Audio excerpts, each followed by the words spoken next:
Vice da Cultura. Hoje é um prazer para a gente receber a escritora franco-iraniana Lila Hassan Zanganeh. Ela foi uma das principais convidadas da última Flip e lança o primeiro livro chamado O Encantador, Nabokov e a Felicidade. E a gente vai recebê-la hoje para falar um pouco do livro, mas também para falar sobre beleza, sensualidade na literatura de ficção, especialmente. Então, eu gostaria de chamar a Lila.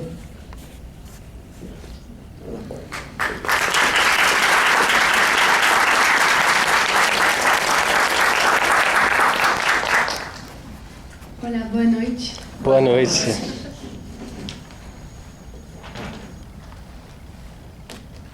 Bom, vamos começar então. Eu estava apresentando e falando que a gente vai falar sobre beleza, sensualidade na literatura de ficção, mas principalmente isso envolvendo o encantador. Então a primeira pergunta é a seguinte. Avisando você, a gente vai... São 20 minutos de bate-papo, 25, depois eu vou abrir para perguntas, quem quiser. E logo em seguida vai ter uma sessão de autógrafos aqui fora já. Podemos começar com nossa leitura? Claro.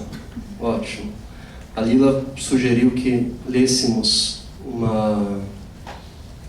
Para quem já terminou de ler o livro dela, tem uma parte muito interessante que ela criou uma entrevista maravilhosa, obviamente ficcional, com Nabokov, que morreu 10 meses, quando ela tinha 10 meses de idade.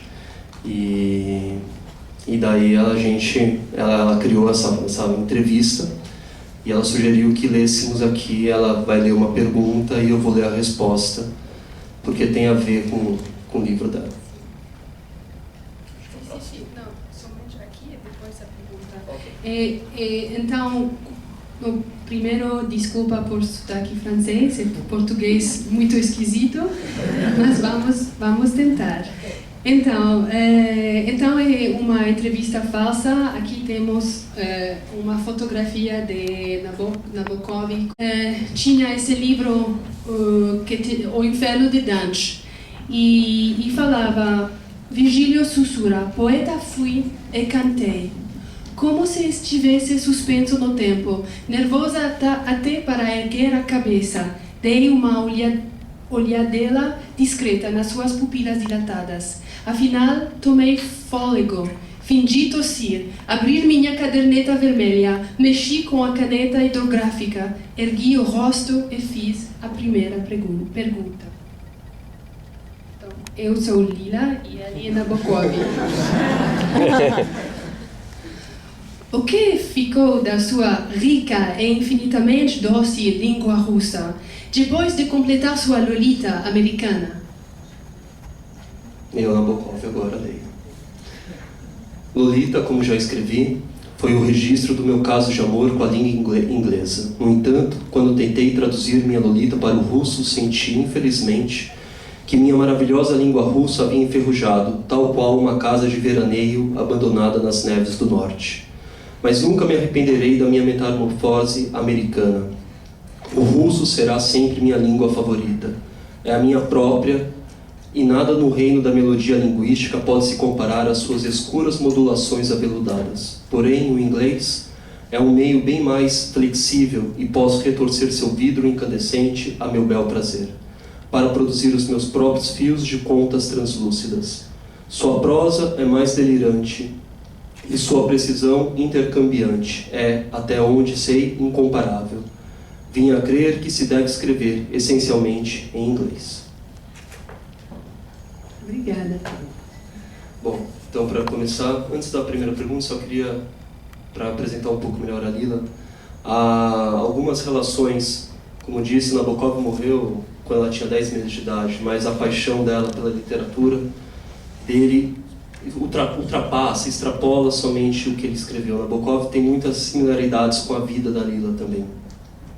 Os dois passaram por exílios, alguns, no caso dele, forçados por guerras. No caso dela, os pais iranianos se exilaram do Irã na guerra, em 1979. E a Lila nasceu, então, na França. Os dois optaram por adotar e tiveram de adotar um novo idioma e produzir a sua obra em um novo idioma. A Lili, embora francesa, é poliglota, fala 6 línguas, mas escreve basicamente tudo em inglês, e Nabokov também. Então, há muitas... E a paixão pela beleza e amor e vida, como ela escreve todo esse livro aqui. A primeira pergunta, então, referente a essa beleza presente na obra. O livro é uma mistura de biografia, é uma mistura de ensaio e muita ficção. De que maneira que essa beleza e essa eroticidade estão presentes no Nabokov, na obra que ele produziu, e como que você transpôs, levou essa beleza para o que você escreveu e essa eroticidade? Obrigada. Não, são perguntas muito difíceis para mim. A primeira coisa é essa história de relacionamento com Nabokov. É certo que existe, mas é uma coisa da qual eu não queria falar no livro diretamente, porque parece absurdo, não me queria comparar com Nabokov, mas eu tenho que pensar por que tenho esse relacionamento tão forte. É óbvio que nossa história de nossos dois países, Rússia e Irã, tem vários relacionamentos, e também na minha família tínhamos muitos relacionamentos com Rússia. Meu avô falava russo perfeitamente, minha mãe fala russo, eu estudei o russo, etc. E também esses dois exílios por acaso é uma coisa muito forte também, porque ele tinha uma mulher judeia, e então, judeia, se diz? Sim, então se fora de Europa, exatamente em 1940, com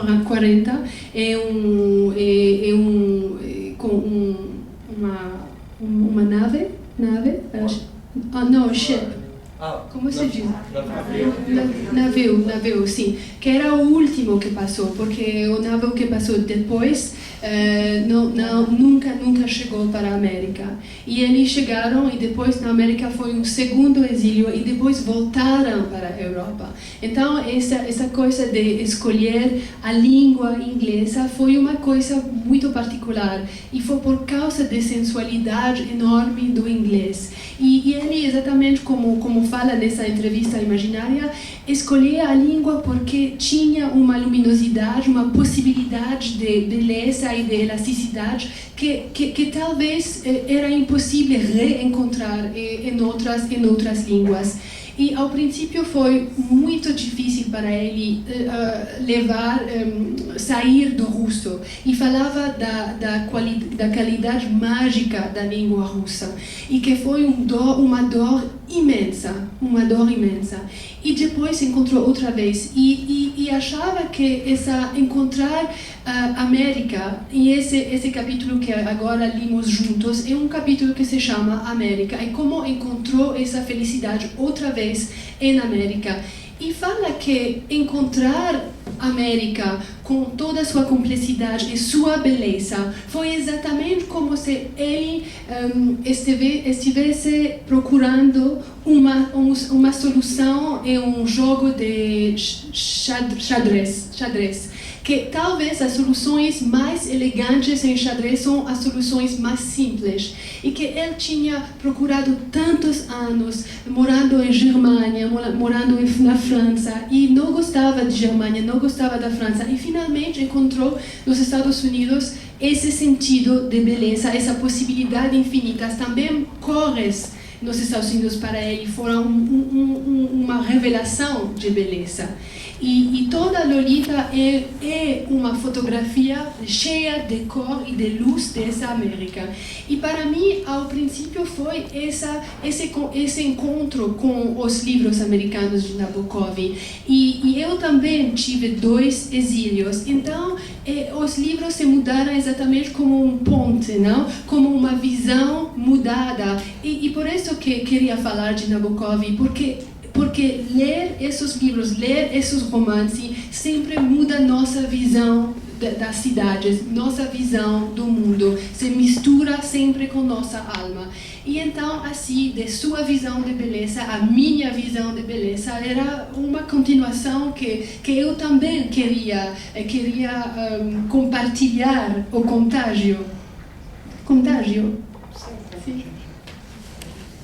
E como que você carrega, no momento que você escreve, como que essa eroticidade, essa beleza estão presentes? Qual é a sua preocupação com essa parte estética na hora de escrever? Sim, é fundamental. Eu adoro Nabokov, mas também outros escritores bem diferentes. Mas a coisa que para mim importa mais em literatura sempre é a questão de beleza. Mas beleza não é nunca uma coisa muito óbvia. Não tem que ser beleza em absoluto, que não quer dizer nada.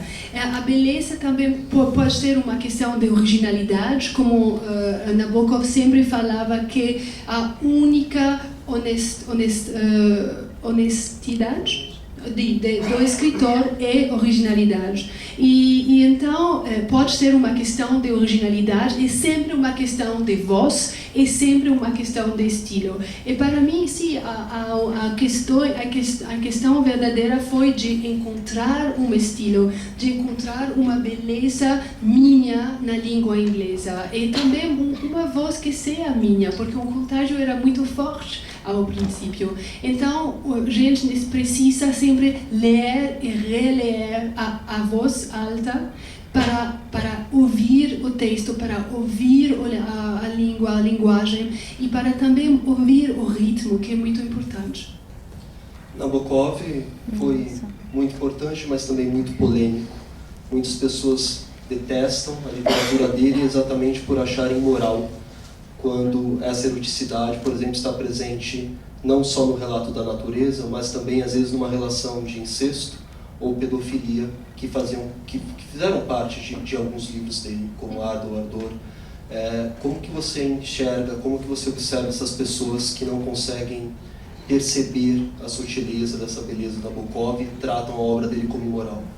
Não, tem muitos. A maioridade também dos acadêmicos se diz, sempre falam dos problemas de moralidade em Nabokov. A maioridade dos artigos acadêmicos falam desse problema de moralidade.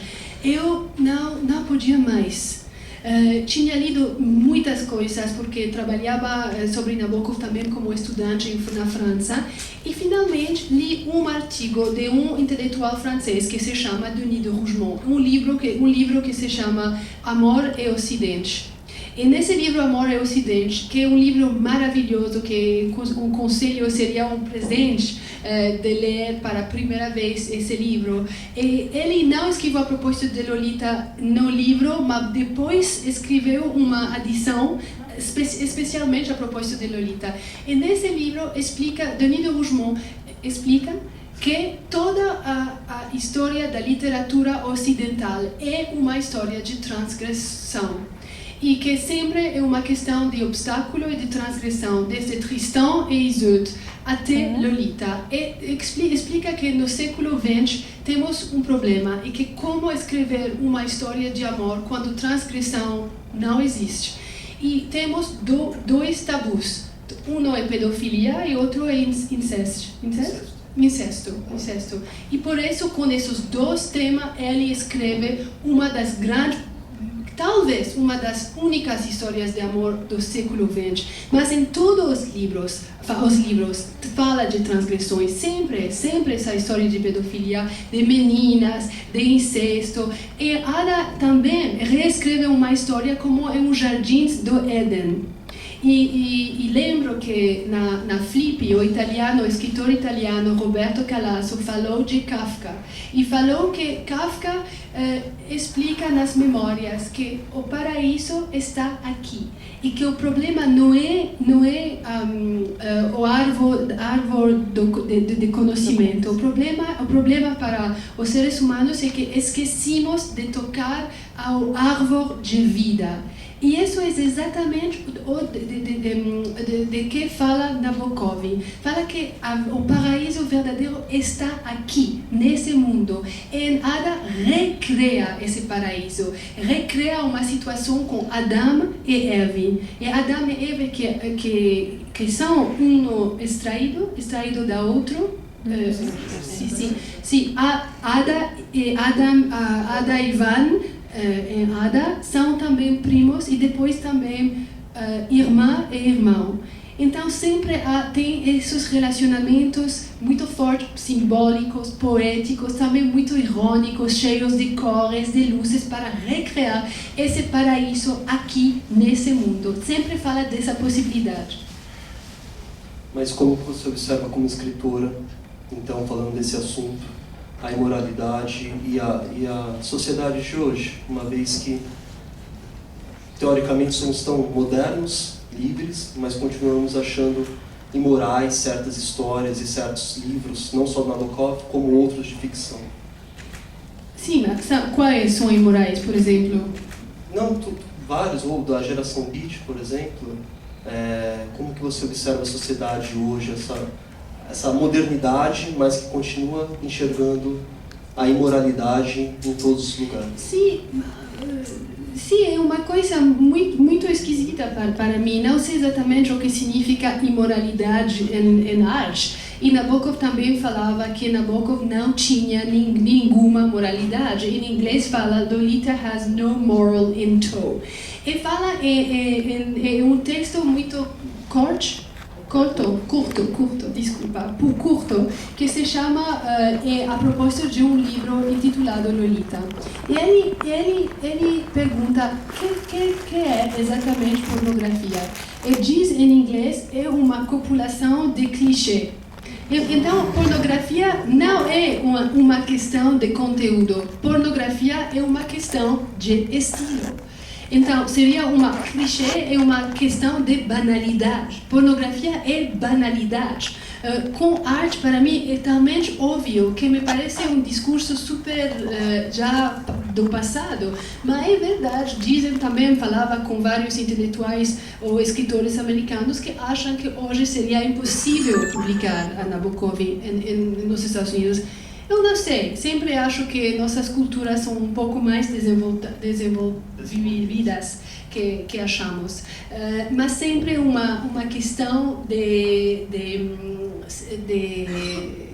ao final da linguagem.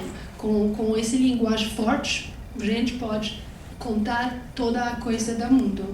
E Nabokov tem muito mais que em Lolita. Se você vai lendo Ada, que é meu romance preferido, tem todo. É muito mais sexy que Lolita, muito mais complexo também. Nabokov nunca foi um leitor de autoajuda, né? Mas você garante nesse livro que ele entende muito de felicidade.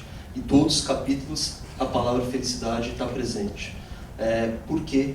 E qual é essa felicidade que Nabokov apresenta e que a gente não percebe? Sim, não, é certo que eu não queria fazer um livro de autoajuda, por isso que me surpreendeu. Ao princípio foi uma coisa muito difícil, porque ninguém queria publicar esse livro, que parecia super esquisito. E por que falar de felicidade? Nabokov, um autor, é sempre relacionado com questões sexuais. Mas ao final eu queria falar dessa coisa e falei com o filho do Nabokov, Dmitry, que me parecia que o Nabokov sempre era esse grande escritor da felicidade. Por quê? Porque sempre falava que felicidade era uma questão de visão. Inclusive nos momentos mais escuros, como em Lolita, como talvez em Ada, sempre felicidade para Nabokov não é uma coisa muito simples, não é uma coisa boba. Sempre tem seu preço também. Um preço pode ser muito forte. Em Ada temos um suicídio e ao final entendem que talvez não tinha encontrado o paraíso como teriam podido. Sim, procurar o paraíso. Então sempre é uma questão muito complexa, mas Dmitri concordava comigo que seu pai foi o escritor da felicidade, não somente como artista, mas também em sua vida pessoal. E isso também me achava interessante, que Nabokov estava muito enamorado de sua mulher, que tinha cabelo branco, que era exatamente o oposto de Lolita, e que essa diferença entre Lolita, todo mundo acha que Nabokov mesmo era pedófilo, esse grande amor incrível para sua mulher, que durou 50 anos. Eu li essas cartas de amor que Nabokov escreveu para sua mulher, são cartas extraordinárias, nunca li cartas de amor assim. Então ele foi muito feliz na sua vida pessoal, foi um pai muito bom, e não foi exatamente a figura oposta do escritor romântico, torturado, e tudo isso além também de sua posição em arte, onde ele acreditava nessa possibilidade do encanto, nessa necessidade do encanto nas todas as formas de arte. E isso queria compartilhar com o público mais geral. E me parecia uma questão suficientemente importante e essencial para compartilhar esses pontos de luz nabokoviana. Esse livro aqui, quanto tempo para escrever? Mais ou menos para escrever 2 anos e depois 2 anos para publicar, porque ninguém queria publicar o livro. Normal isso. Essa é a parte que todo mundo já sabe, a dificuldade, né? Não, e também porque os editores, quase todos os editores, queriam um livro de iraniana. E eu, aposta, se diz em português? Não. Aposta. Sim, aposta. Não coloquei nunca a palavra Irã, porque não queria fazer livro de iraniana, porque a mágica nabokoviana, que ele sempre fala que os grandes livros são contos de fadas. Essa visão incrível, muito original de grande literatura como um conto de fada, não tinha nada a ver com identidade. Mas isso também tive um preço que ninguém queria publicar, me publicar. Nabokov é considerado por muitos uma literatura mais difícil ou para uma minoria. Em compensação, ele vende muito e é o mundo inteiro consagrado. O seu livro, por exemplo, você trata o Nabokov com uma facilidade, com uma leveza, que todo mundo, quando termina de ler, dá vontade de sair e comprar todos os livros dele. Que bom! Como que isso, desde quando, né? Desde quando essa Nabokov está presente realmente na sua vida? Quanto que ele já te ajudou na sua vida pessoal e na sua vida como escritora, lendo a obra dele? Bom, me ajudou muito, porque acho que quando eu me apaixonei para o inglês através do Nabokov. E depois, em uma história que contei, um ensaio que se chama Lendo Nabokov e Nabokov, foi um momento terrível, porque minha querida agente, que se chama Nicole Araji, nos Estados Unidos, que sem ela esse livro nunca teria existido, ela me falou: você tem que ir para ver o filho do Nabokov para pedir os direitos de citar as obras do pai, mas ele já era muito doente e não podia ler o livro mesmo. Então me perguntou de ler a voz alta, meu livro a ele. E ele podia talvez ser muito violento, odiava a maioridade dos nabokovianos. E então eu tive um medo enorme, porque ela podia matar o livro, sem problema. Excluir, não permitir, né? Não, sim, não como matar. O livro. E eu pensava, lembrei desse título de um filme muito bobo dos anos 80 que se chamava Dead on Arrival, não? Morto ao chegar. E eu sempre chegava à casa do Nabokov em Flórida e achava sempre Dead on Arrival, Dead on Arrival. E então cheguei e ali temos um jantar com Dmitri, que já era muito doente, e uma amiga sua, loira, e que não sei porque parecia, ela também tinha muito, parecia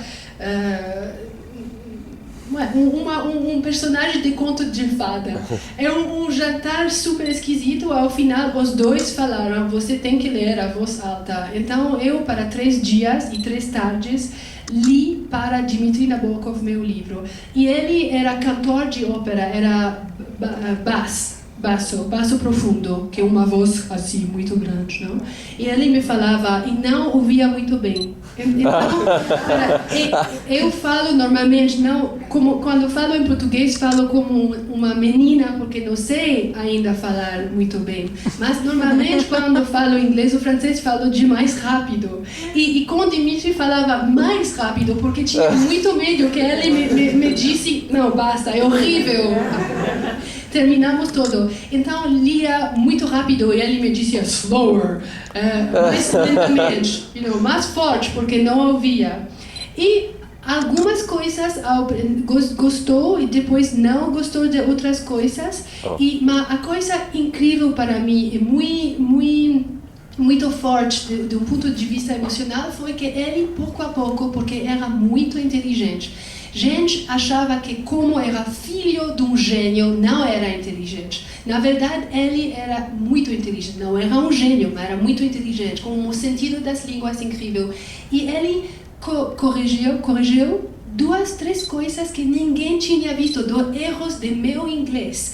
E minha mãe me tinha ensinado o inglês anos atrás. Então foi uma coisa incrível para mim que Nabokov estava completando minha educação da língua inglesa com um texto a propósito de seu pai.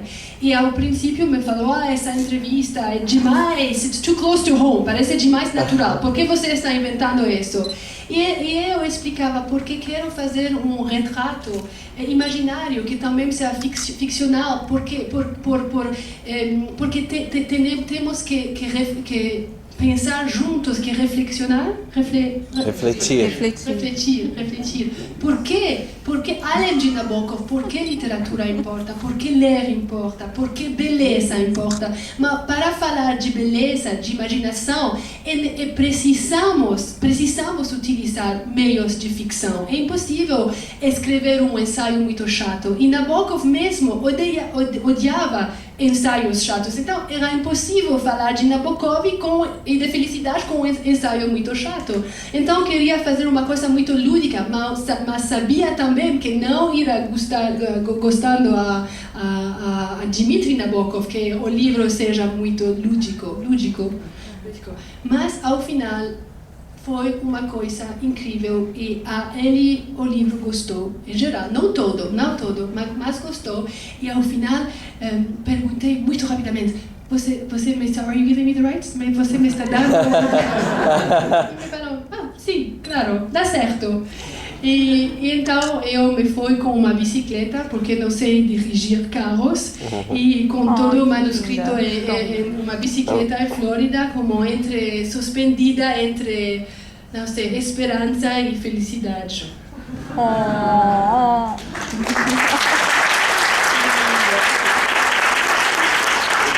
Eu não sei quem que esteve na Flip, mas eu queria só sobre Nabokov, você contou uma coisa muito engraçada, que as tradutoras dele tiveram 2 tradutoras mulheres, mas que ele não gostava de mulheres traduzindo a obra dele. E tinha um tanto machismo, né, muito forte, que não parece no livro, mas tem. Tem, ele e Dmitri também, ao princípio, os dois Nabokov, muito machistas, se diz? Então, isso também, sempre eu entendi com esse livro que a coisa mais importante, se queremos escrever um livro a propósito de alguém, que seja escritor, artista ou uma pessoa que amamos, que amamos, precisamos também de irreverência. É impossível somente falar com uma paixão absoluta. E tenho muitas coisas de Nabokov que eu não amo. Não amo Pale Fire, que é outro romance, Fogo Pálido, que acho demais bobo e estranho. Era um poeta horrível. Tenho minhas teorias que em todos os seus grandes romances tem poetas meio loucos, não? E que ele utiliza esse talento muito medíocre como poeta horrível para imaginar uns poetas loucos, que como poetas loucos podem escrever poesia ruim. E então, sua visão das mulheres era a mesma coisa. Talvez é difícil, não quero ser muito norte-americana como, não, escritores mulheres. É uma questão para uma outra discussão. É muito difícil hoje ser uma escritora mulher. E ele sua visão é errada, mas também temos muitos escritores críticos hoje que acham mais ou menos a mesma coisa. Mas o interessante é que Nabokov tinha uma visão um pouco errada, mas também mentia, porque ele gostava de Jane Austen, gostava de 2 mulheres tradutoras, que Poren tinha falado que eu sou francamente homossexual a propósito da questão de tradutores. Mas na verdade era mais complicado. Para a gente encerrar, antes de abrir a pergunta para vocês, a última pergunta é a seguinte. O que, ao escrever Nabokov, o encantador Nabokov, a felicidade, o que Nabokov oferece na literatura e que a gente ainda não descobriu e precisa descobrir? O que está escondido nas palavras dele que as pessoas precisam perceber melhor e que você apresenta? Sim, obrigada. Isso acho uma questão importante e verdadeira. Eu acho que Nabokov era um grande místico e isso nunca falou disso exatamente. Não, se me deixa, tem uma frase que eu adoro, ao princípio de capítulo 14. Ele uma vez somente falou essa coisa. Falou: sei mais do que posso expressar por palavras, e o pouco que posso expressar não teria sido expresso se eu não soubesse mais. Isso é fundamental. E em toda a obra nabokoviana temos um misticismo muito importante. E, inclusive, na autobiografia Fala a Memória, tem um momento incrível, de uma beleza absoluta, quando ele está caçando borboletas. Caçando. Casar é outra coisa. Casar é aliança.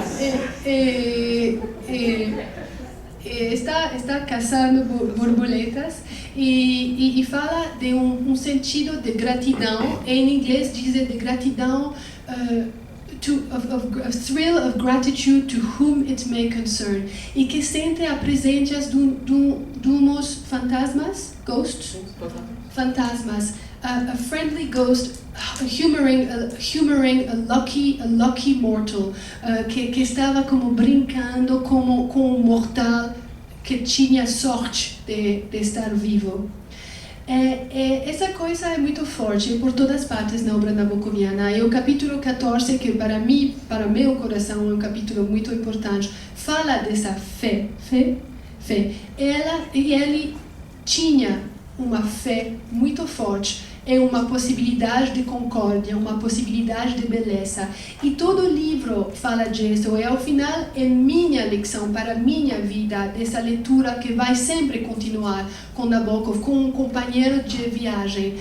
Que ele achava que se nós voltamos observadores bons, observadores inteligentes, sempre com atenção do mundo, podemos reconhecer umas coincidências.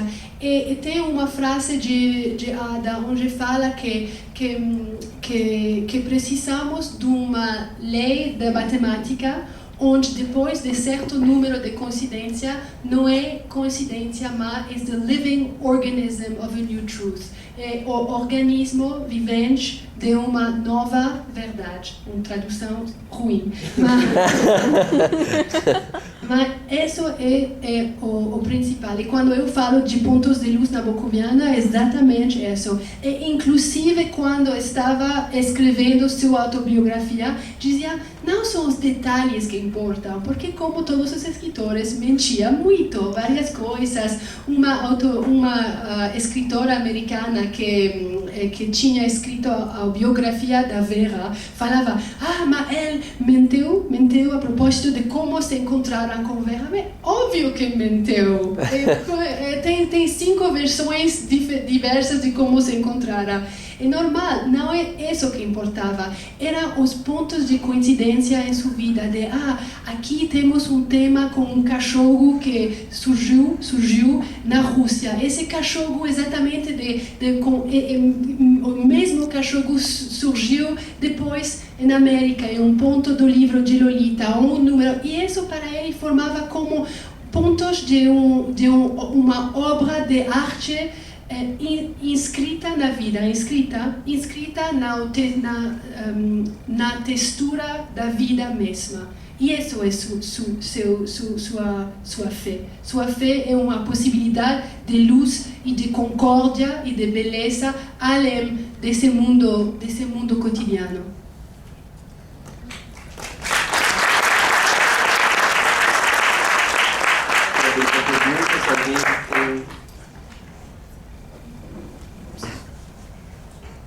Acho que a gente não vai ter microfone, você consegue. Se você falar alto, dá para ouvir, né? Dá para ouvir? Sim. Existe um crítico americano que ele fala da angústia da influência. Né? Esqueci o nome dele agora. Né? Harold Bloom. Isso. E eu gostaria de saber, que eu não li o livro ainda, mas eu gostaria de saber o seguinte: até que ponto neste livro existe a voz do Nabokov, da ficção de Nabokov, e até que ponto existe a voz ficcional da Lila? Sim. Existe algum conflito? Sim, ao princípio era um conflito, porque é muito importante como jovem escritor de procurar sua voz. Depois tem um momento, e sempre Harold Bloom também fala de uma coisa que chamaríamos dialética, não? Ao princípio tem esse momento de ansiedade enorme, que é Nabokov, quem sou eu como escritora. E depois tem um momento onde as coisas se misturam e depois surge uma voz. Eu quando escrevo leio sempre em alta voz não, voz alta. E pouco a pouco sei que essa influência existe, mas sei também que pouco a pouco, lendo toda a voz alta e trabalhando muito com a linguagem em inglês, procurava minha voz. E isso foi o presente mais grande de Dmitri. Ao final, quando ele descobriu que era tão difícil vender o livro, um dia me chamou e me falou: olá, você encontrou um editor? Eu, não, agora não. E me falou: bom, vou chamar o Sony Metadiknov. Eu, não, Dmitri, não. Não, é uma ideia horrível, não se faz assim. É mundo editorial, seria impossível, mas foi tão generoso. E eu falo: não importa, vou escrever algo para te ajudar. E isso foi incrível, porque ele não gostava geralmente dos livros a propósito de seu pai. E quando escreveu esse livro é interessante, e essa escritora conseguiu encontrar sua voz sem imitar a voz de meu pai. E isso vindo dele foi o presente mais importante de minha vida de escritora. Então, isso tinha podido sentir, mas foi uma dialética. Ao princípio com ansiedade, depois misturando e depois indo além dessa mistura e procurando minha voz. E agora, com meu segundo livro, estou procurando minha voz, que sempre será um pouco com um contágio nabokoviano, mas também que será minha voz. Antes de fazer a próxima pergunta, se alguém tiver, Lila. Sim? Sim, senhora. Eu fiquei encantada com a sua entrevista no Soares, estou encantada com você, uma pessoa especial. Obrigada. E esse monte de influências que você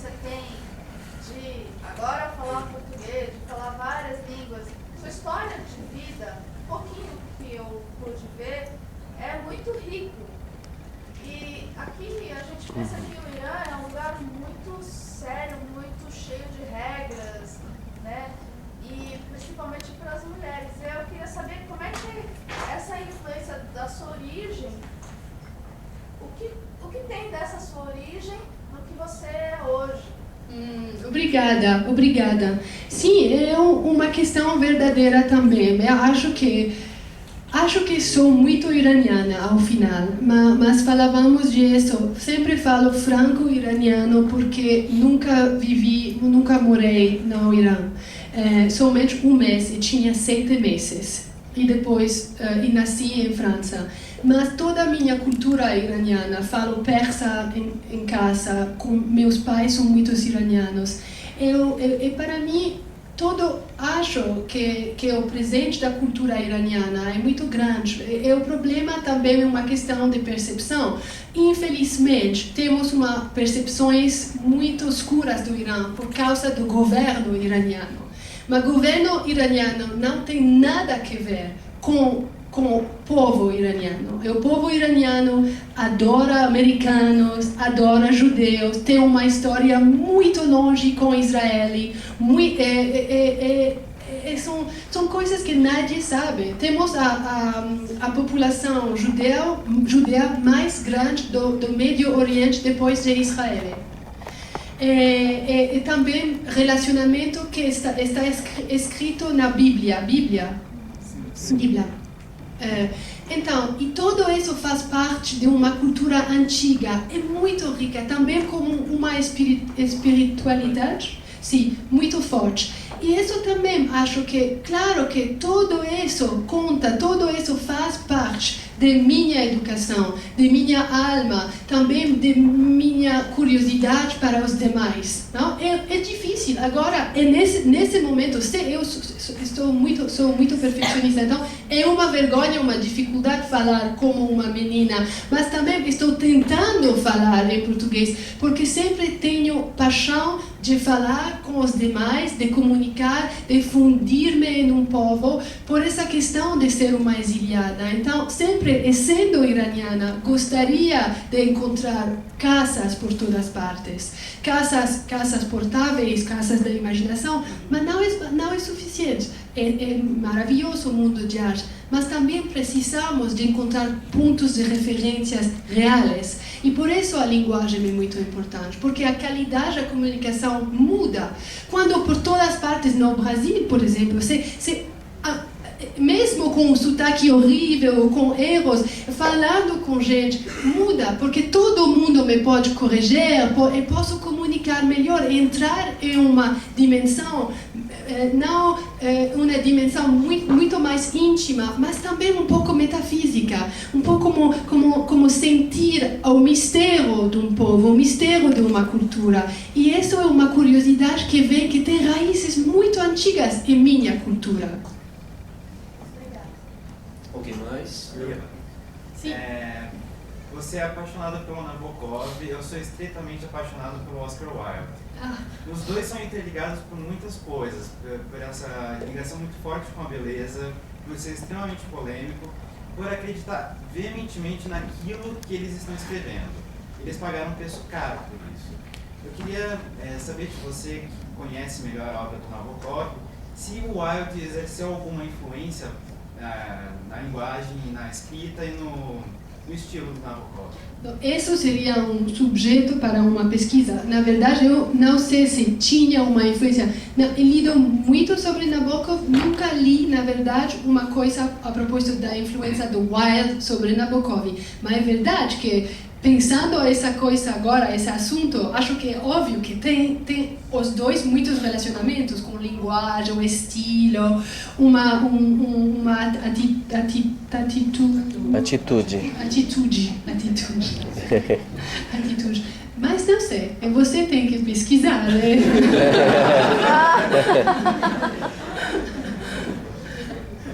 Outra coisa? Sim. Eu também estou encantada com você, te assisti na Flip e fiquei feliz que você veio até São Paulo para fazer o lançamento aqui também. Obrigada. Eu também escrevo, estou passando acho que por esses 2 anos que você demorou para publicar o seu livro. E eu fiquei curiosa, eu não entendi muito bem se o Dmitry permitiu que você publicasse o livro como ele estava, ou se você teve que fazer alguma modificação em alguma coisa. Não, ele me sugeriu umas pequenas modificações da linguagem, não muitas, talvez 10. E duas ou três coisas ele não gostava dessas coisas, mas eu não concordava e não aceitei. Mas cambios de estilo, de gramática, por exemplo, era óbvio, era muito importante. Mas ele não mudou meu livro para nada. E isso também foi um momento muito emocional para mim, porque se parecia muito também fisicamente, não? Então era uma coisa super forte, ler Nabokov a Nabokov, e que Nabokov também possa corrigir meu inglês e ler o texto. Foi a coisa mais forte dessa aventura incrível com esse pequeno livro. E acho também que, sim, foi muito difícil publicar esse livro, e por isso que eu também estou super agradecida, mais que posso expressar, de todo isso, dessa bem-vinda incrível no Brasil, em vários países. Para mim é um presente que nem posso entender muito bem.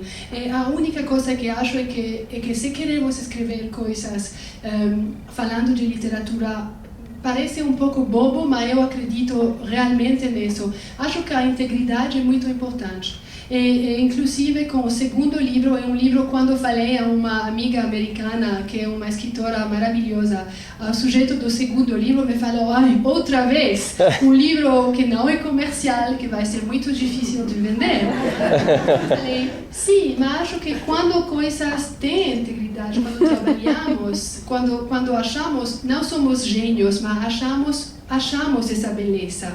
E achando essa beleza, as coisas procuram seus caminhos. Sim. Olá, Lila. É um prazer estar aqui, tá? Te vendo, ouvindo você. Eu vi você em diversas entrevistas pela internet, na TV no Jô também. E acho maravilhoso o livro, de poder todo mundo ter acesso a esse livro em português. Eu queria saber assim, você estuda há muito tempo português? Como foi isso de estar aqui no Brasil? E também o que você viu de positivo aqui e de negativo aqui no Brasil? Então, na verdade, aqui está meu professor de português, acabou de e na verdade falamos várias horas desde fevereiro. E ao princípio tinha muito medo, Pedro, porque achava ele não é professor, é estudante de doutorado, é USP, e também trabalha para Saraiva. Então ele achava, com muita generosidade, aceitou essa coisa e achava que tinha que por telefone explicar tudo. Não, eu empecei brincando, falando um pouco portunhol, que era horrível porque não queria, achava portunhol grau zero de comunicação, não? Compreensível. Então, pouco a pouco, com Pedro, mudamos de portunhol a um pouco mais português, com sotaque francês, mas um pouco mais português. Então, e trabalhamos juntos e foi um prazer enorme, e vamos continuando, porque gostaria muito de ler. Lemos já um pouco de literatura, mas gostaria muito de ler literatura brasileira e portuguesa também, na verdade. E o que Brasil, para mim, é incrível, porque é um mundo, para mim, que nasci na Europa, é novo mundo, todo é diferente. Que agora é inverno, parece super esquisito. É um mundo, é um espelho. É a primeira vez que vi, que foi aqui, na Livraria Cultura, achei que era um mundo, que o Brasil era um mundo, é um espelho, porque agora nos Estados Unidos todo mundo fala do desastre para editoras, vendas do livro. E aqui eu, por uma coincidência incrível da vida, meu próximo livro vai ser publicado aqui no Brasil, em São Paulo. É o primeiro editor que comprou o livro, é Louis Schwartz, a Companhia das Letras, aqui em São Paulo. Então, o primeiro editor no mundo que comprou o segundo livro está aqui no Brasil. E lembro do primeiro encontro com o grupo da Companhia das Letras, e a pessoa que trabalha com Louis Schwartz, a primeira coisa que me falou é: você sabe que as vendas dos livros estão subindo no Brasil? Eu achei essa coisa incrível. Porque exatamente todo mundo se está complaining. Não, como se diz complaining? Reclamando, exatamente. Todo mundo nos Estados Unidos está reclamando do desastre do mundo editorial. Então, eu sei que você tem problemas agora com a economia, com muitas coisas, mas acho também normal, quando com o desenvolvimento do país, é uma situação que nunca é perfeitamente direita, a via não é nunca direita. Então, problema tem, mas o futuro está aqui, é um momento incrível para estar no Brasil. Eu sempre posso sentir essa energia muito forte e quero participar dessa energia. Sim. Me pergunta sobre a relação entre a arte e a moral, a estética e a ética.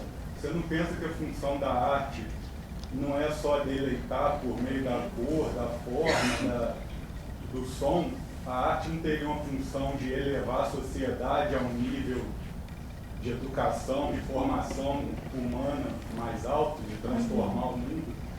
Claro, tem que transformar o mundo, mas não precisamos que transforme o mundo de uma maneira em que achamos que tem que transformar o mundo. Para que nos eleve, eu acho que não necessitamos de moralidade. Não necessitamos que a arte nos diga o comportamento, atitude boa e ruim, gente boa, gente ruim, não sei o que, é demais simples, não é uma coisa maniqueana? Mecânica. Mas a elevação é com esse assunto do qual Nabokov fala muito bem, de êxtase, de elevação, é uma coisa muito mais, acho, mística, espiritual, com esse relacionamento com beleza, que é uma coisa simplesmente maniqueísta, mas o poder de transformar o mundo, eu acredito muito nisso, o poder do arte, o poder das fábulas, muito. Senão não estaria aqui. E quero também participar, não somente como escritora, mas gostaria muito de ajudar em várias formas a que o exercício da leitura possa continuar. Antes de encerrar, eu só queria, Lila. Antes, eu já só aproveitando, eu já ia te perguntar antes.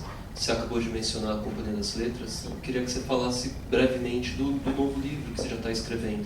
Sim, isso sempre é difícil falar de um novo livro, mas somente posso dizer que é um romance que se chama The Orlando Inventions e que começa no século VIII. Então, por isso que minha amiga americana me falava, não, depois de Nabokov, século VIII, um desastre comercial anunciado. Então, agora estou em meio do século X e trabalhando muito. Você queria perguntar? Sim. Lila, como é que foi o seu encontro com o nosso Adoniran Barbosa? Adorei.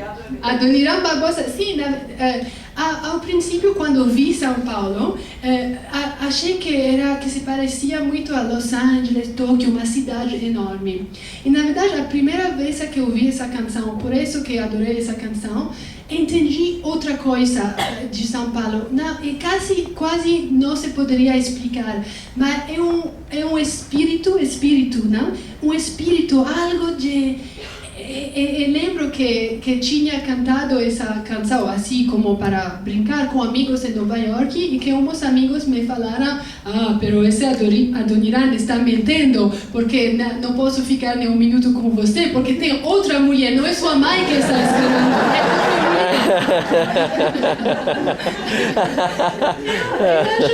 é eu acho que não está mentindo.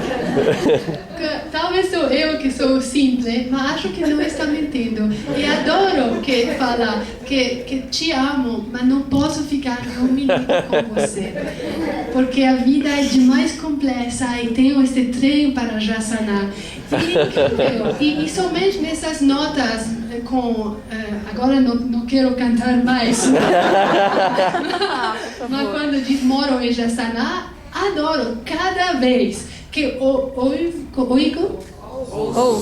ouço essa canção, me emociona muito. É algo, entendi uma coisa da alma de São Paulo, desse país, somente com essa canção. Eu acho que descobrir uma cultura sempre é assim, é muito mais, não é somente uma impressão de uma cidade que muda, mas essas impressões da cidade, mudam sempre com poesia, com canções, com literatura, e depois essa experiência objetiva se muda em uma experiência subjetiva, e através da Adoniran agora entendo um pouco melhor essa cultura. Que Pascal Goudou?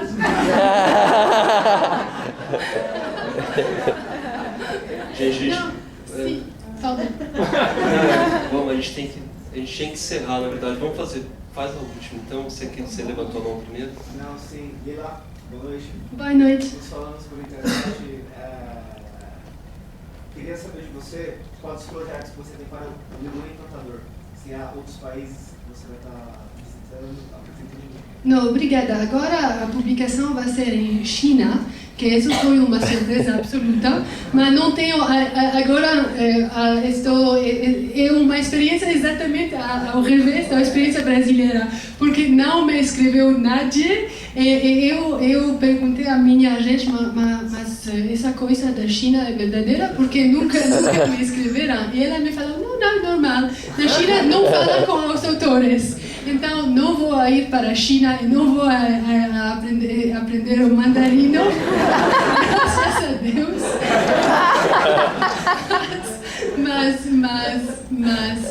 Então, China é o próximo país, sem viagem.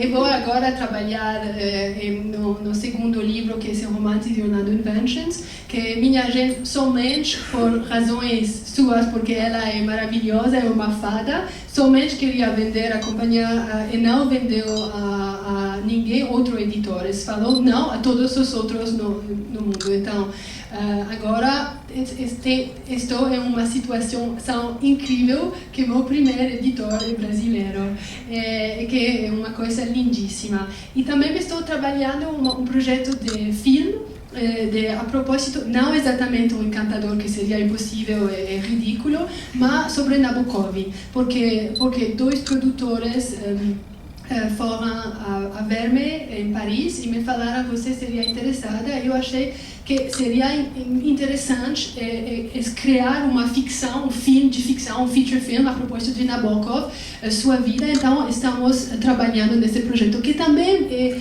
acho legal e interessante, porque é outro modo de compartilhar essa paixão com o público geral. Em Nabokov eu acredito muito que não quero que literatura seja uma coisa elitista, quero compartilhar com o máximo de pessoas, porque somente tem sentido se está compartilhado.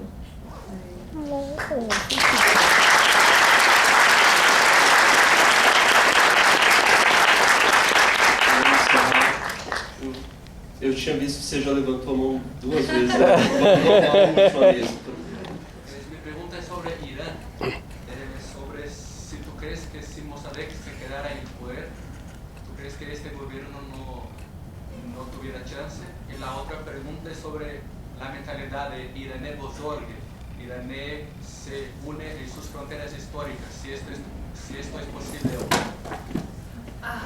Não, a propósito de Mossadegh, não sei, é impossível. Ficção histórica é a coisa mais difícil do mundo, não? Os franceses têm uma expressão que diz com C, poderíamos pôr Paris em uma garrafa. Então, o que quer dizer que com C podemos fazer as coisas mais surreal do mundo? É impossível, não sei. Só estou para Irã, aguardo que sei que a nossa história é muito longe e que o país vai mudar. Eu acredito que vai melhorar a situação. E a segunda pergunta que é? O Irã grande. O Irã. Irã Bozorg. Irã Bozorg em persa significa. Que é a pergunta? A volta nas fronteiras históricas, na província de Azerbaijão, Não, acho que também voltar em fronteiras históricas também é um tipo de ficção. Se todo mundo quer voltar às fronteiras históricas, teríamos um barulho enorme, não? No mundo. Não sei. Eu acho que é importante falar de coisas que conhecemos muito. Eu tenho muitas coisas que contar em privado a propósito de Irã, mas acho que minhas opiniões não são tão importantes, porque são de pessoa privada. Então, sempre prefiro falar de imaginação e de meu país também, me falando de meu país quizás não de política, mas de gente do país, do povo e de esperança que temos.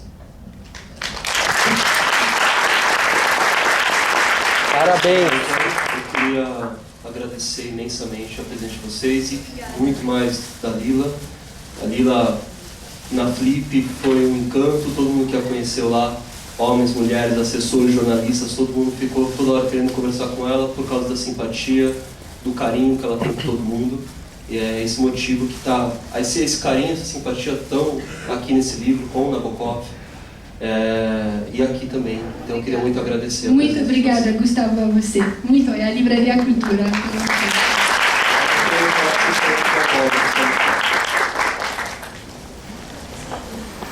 Parabéns, Lila.